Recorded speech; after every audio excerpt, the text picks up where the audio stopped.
Throwaway, because I don't want this tied to me. This happened 3 nights ago, and I still feel like I'm being watched. I was driving home late from a work trip.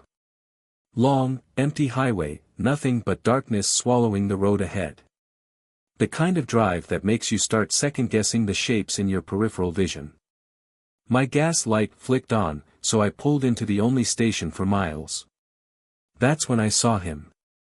He was standing near the edge of the lot, hoodie up, backpack slung over his shoulder.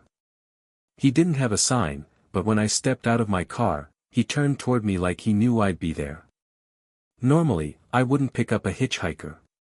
But it was freezing, and something about him. I don't know. He didn't seem dangerous. Just tired. So, like an idiot, I asked where he was heading. South, he said. As far as you'll take me. I was going south. I figured I'd drop him at the next major town. We got in the car. At first, it was fine. He didn't talk much, just stared out the window.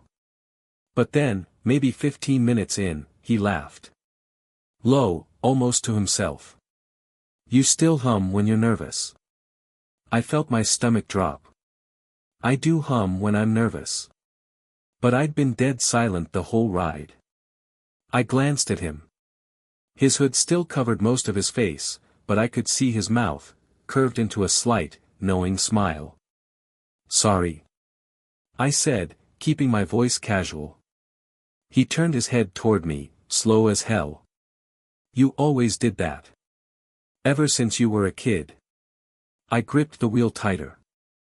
Have we met before? I asked. The hitchhiker let out another soft laugh. You could say that. The air in the car felt thick. My mind raced, trying to place him. He looked about my age, maybe a few years older.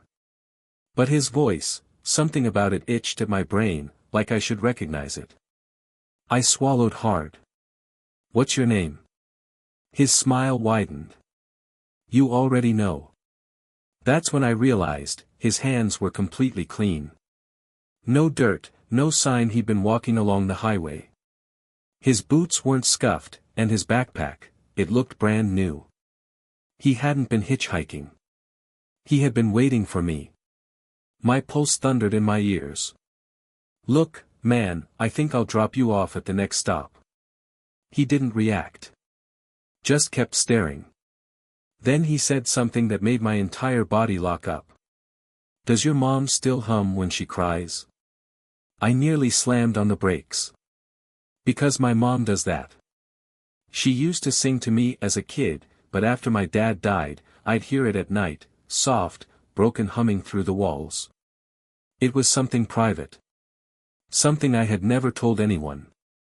I forced myself to keep driving, my hands like ice on the wheel. Who are you? I whispered. His grin faded. And for the first time, he looked almost sad. I was supposed to be you. I don't know why, but those words hit me like a gut punch.